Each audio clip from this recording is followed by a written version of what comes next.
ಕಾಂಗ್ರೆಸ್ ಸರ್ಕಾರ ಇದೊಂದು ನಾಲಾಯಕ್ ಸರ್ಕಾರ ಅಂತೇಳಿ ರಾಜ್ಯದ ಜನ ಮಾತನಾಡ್ತಾ ಇದ್ದಾರೆ.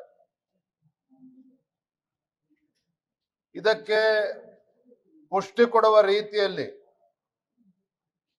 ಮತ್ತೊಂದು ನಿರ್ಧಾರ ಇವತ್ತು ತೆಗೆದುಕೊಂಡಿರುವಂತದ್ದು. ವಿಧಾನಸೌಧದ ಒಳಗಡೆ ಮಾಧ್ಯಮದವರಿಗೆ ನಿರ್ಬಂಧ ಹೇರಿರುವಂತದ್ದು ಭಾರತೀಯ ಜನತಾ ಪಾರ್ಟಿ ನಾವು ಇದನ್ನು ಬಲವಾಗಿ ಖಂಡಿಸ್ತೇವೆ. ಇಂಥ ಒಂದು ಪ್ರಜಾಪ್ರಭುತ್ವದ ವಿರೋಧಿ ನಡೆ, ಇಂಥ ತೀರ್ಮಾನಗಳನ್ನ ಯಾಕೆ ತೆಗೆದುಕೊಳ್ತಾ ಇದ್ದಾರೆ ನಮಗಂತೂ ಅರ್ಥ ಆಗ್ತಾ ಇಲ್ಲ.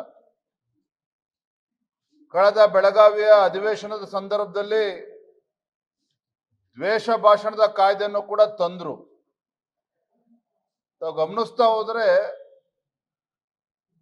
ಈ ಸರ್ಕಾರ ಒಂದೊಂದು ನಿರ್ಣಯವೂ ಕೂಡ ಪ್ರಜಾಪ್ರಭುತ್ವವನ್ನು ಅಣುಕಿಸುವ ರೀತಿಯಲ್ಲಿ ಈ ರೀತಿ ನಿರ್ಧಾರವನ್ನು ಕೈಗೊಳ್ತಾ ಇರ್ತಕ್ಕಂಥದ್ದು ಖಂಡಿತ ಸರಿಯಲ್ಲ.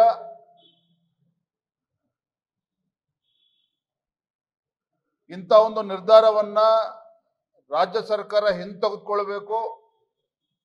ಮಾಧ್ಯಮಗಳ ಮೇಲೆ ಈ ರೀತಿ ನಿರ್ಬಂಧ ಹೇರುವುದನ್ನು ನಾವು ಖಂಡಿತ ಇದನ್ನು ಒಪ್ಪೋದಕ್ಕೆ ಸಾಧ್ಯ ಇಲ್ಲ. ಪ್ರಜಾಪ್ರಭುತ್ವ ವಿರೋಧಿ ನಡೆ ಅನ್ನೋದನ್ನ ಮತ್ತೊಮ್ಮೆ ನಾನು ಈ ಸಂದರ್ಭದಲ್ಲಿ ಹೇಳೋದಕ್ಕೆ ಇಚ್ಛೆ ಪಡ್ತೇನೆ. ಪಾಕಿಸ್ತಾನ್ ಜಿಂದಾಬಾದ್ ಅಂತೇಳಿ ಜೈಘೋಷಗಳಿಗೆ ಕಡಿವಾಣ ಹಾಕೋದಕ್ಕೆ ಈ ಅಯೋಗ್ಯ ಸರ್ಕಾರಕ್ಕೆ ಸಾಧ್ಯ ಆಗಲಿಲ್ಲ. ಪಾಕಿಸ್ತಾನ್ ಜಿಂದಾಬಾದ್ ಅಂತೇಳಿ ಘೋಷಣೆ ಮೊಳಗಿದ್ರು ಕೂಡ ವಿಧಾನಸೌಧದಲ್ಲಿ ಪುರಾವೆಗಳಿಲ್ಲ ಅಂತೇಳಿ ಅದ್ರ ವಿರುದ್ಧ ಒಂದು ಅಂತ ದೇಶದ್ರೋಹಿಗಳನ್ನ ಒಳಗಾಕೋದಕ್ಕೆ ಕಾಂಗ್ರೆಸ್ ಸರ್ಕಾರಕ್ಕೆ ಸಾಧ್ಯ ಆಗಲಿಲ್ಲ.